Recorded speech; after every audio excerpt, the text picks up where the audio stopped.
Good afternoon, and Brian Reagan this is. Howdy, howdy. Today we're in John chapter 16, verses 7 through 15, Tyler. Nevertheless, I tell you the truth. It is to your advantage that I go away. For if I do not go away, the Helper will not come to you. But if I depart, I will send him to you. And when he has come, he will convict the world of sin, and of righteousness, and of judgment. Of sin, because they do not believe in me. Of righteousness, because I go to my Father, and you see me no more. Of judgment, because the ruler of this world is judged. I still have many things to say to you, but you cannot bear them now. However, when he, the Spirit of truth, has come, he will guide you into all truth, for he will not speak on his own authority, but whatever he hears, he will speak, and he will tell you things to come. He will glorify me, for he will take of what is mine and declare it to you. All things that the Father has are mine. Therefore I said that he will take of mine and will declare it to you. All right, so a few things in this one. First of all, the number one reason for the Holy Spirit coming, the number one reason for the Holy Spirit coming upon the apostles back then, the number one reason for the Holy Spirit being here now is, let's see here, to convict the world of sin and righteousness and judgment. To convict them of their sin because they don't believe in Jesus. To convict that God is righteous because Jesus is going to the Father. So everything Jesus said is true. Everything God has been saying all along is true. So the Holy Spirit would confirm that. And then of judgment, because the ruler, Satan, has been condemned. Man is evil and sinful. It's what, if you preach Jesus, there's a lot of people don't like it. Okay? If you preach Jesus, it proves that God is true. God keeps his word. Because he prophesied, he told about virgin birth, before he ever made the skins, the clothes for Adam and Eve. All right. So everything God ever said was right. It's true. And then the devil. But now that Jesus has come, Satan's condemned. And so the first and the third go together. In that sense, the preaching of the gospel convicts people of their sin. It adds further condemnation to the realm of Satan. And it proves that God is righteous, God is true. That's the primary reason.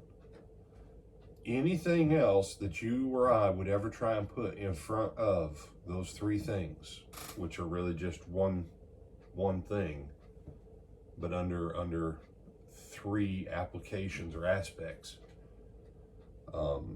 then you and I've got the Holy Spirit out of order with his purpose. Okay? Now, verse 12, Jesus says, I have many things to say to you, but you can't bear them now. Jesus did not finish giving the apostles everything he wanted to. He gave them as much as he could in 3.5 years. When you read everything from Acts 1 to Revelation 22, you need to understand all that stuff that he says to the churches through the apostles and prophets, all the stuff he says to the evangelists about how they need to make sure the elders and deacons are doing their jobs, making sure the elders and deacons are qualified, making sure the widows are qualified, making sure the worship of the church is right. All that stuff he would have given to the apostles. But with what he gave them, that kept them at max capacity for 3.5 years. So when you read all that stuff, you need to understand you're still hearing Jesus. Jesus is finishing the rest of the stuff that he needed to teach them, but they couldn't handle it on the night in which he was betrayed. But guess what? That was the time.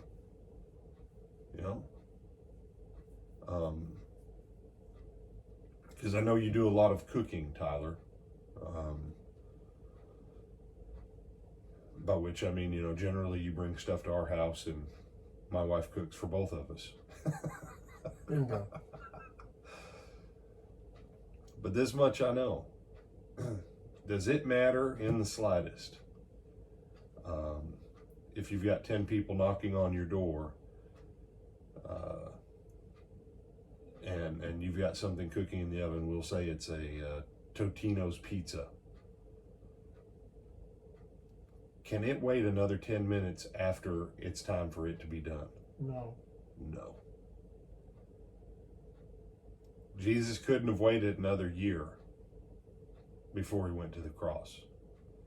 Everything of all of history was at that focal point right then. That was the time.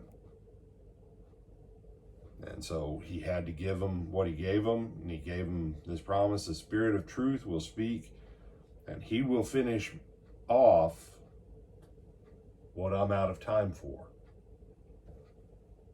And it would be mine, because everything the Father has is mine. So everything the Spirit's going to give you is from me. And so that's the second great purpose of the Holy Spirit, was to finish those things for which Jesus had run out of time with the apostles. And that is what we commonly call the New Testament, especially from Acts on. But even what he preserved in Matthew, Mark, Luke, and John, you realize that's just the very thin layer of everything Jesus taught. But it's what we needed in the church for the next however many thousand years till he returns. So, other thoughts, my brother? No, sir. With that, I'm Brian Reagan. This is Tyler Kelly. And we bid him what, Tyler? A good afternoon. All right. See you tonight.